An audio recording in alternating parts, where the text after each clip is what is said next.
Loan घेतल्यानंतर जर तुमचे हप्ते बाउन्स झाले आणि वसूल एजंट जर तुम्हाला धमकावत असेल तर घाबरू नका, कारण आरबीआयचे हे 5 नियम तुमची ताकद बनवू शकता। ते 5 नियम नेमकं कोणते समजून घेऊ आपण या व्हिडिओमधून। नमस्कार, मी सलमान शेख आणि आपण पाहताय एबीपी माझा। पैशांची कमतरता भासल्यावर अनेक जण बँकेच्या माध्यमातून कर्ज घेतात, पण कधी-कधी 1-2 EMI बाउन्स होतात। त्यानंतर बँकेचे वसूल एजंट तुमच्या मागे पैशासाठी धडाका लावतात। अनेकदा बँकेचे एजंट हे फोनवरून धमकी देत असतात, पण तुम्हाला घाबरण्याची गरज नाहीये, कारण भारतीय रिझर्व्ह बँकेने प्रत्येक कर्जदाराला काही अधिकार प्रदान केले आहेत। ते प्रत्येकाला माहीत असणे गरजेचे आहे। नंबर 1, वसुली एजंट सकाळी 8च्या आधी आणि संध्याकाळी 7च्या नंतर कर्जदाराला कॉल करू शकत नाही। जर एखाद्या वसुली एजंटने तुम्हाला कॉल केला तर तो आरबीआयच्या नियमांचं उल्लंघन आहे। नंबर 2, जर वसुली एजंट अभद्र भाषा, शिवीगाळ किंवा कोणत्याही प्रकारची धमकी देत असेल तर तुम्ही त्याची तक्रार पोलिसांकडे करू शकता। नंबर 3, जर तुम्ही कर्ज घेतले असेल तर वसुली एजंट तुमच्या नातेवाईकांना, मित्रांना किंवा ऑफिसमधील सहकाऱ्यांना तुमच्या कर्जाबद्दल फोन करून तुमची बदनामी करण्याचा प्रयत्न करू शकत नाही।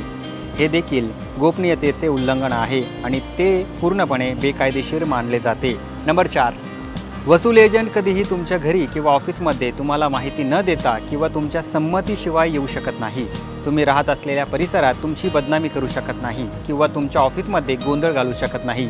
हे देखील एक प्रकारचे छळ आहे। नंबर 5, वसूल एजंटला तुम्ही त्याचा ओळखपत्र विचारू शकता। त्यात बँकेचा अधिकारपत्र आणि ID कार्ड विचारायचा पूर्णपणे अधिकार आहे। जर एखादा रिकव्हरी एजंट तुम्हाला वारंवार धमकावत असेल तर तुम्ही सर्वप्रथम त्याचे कॉल रेकॉर्ड करा।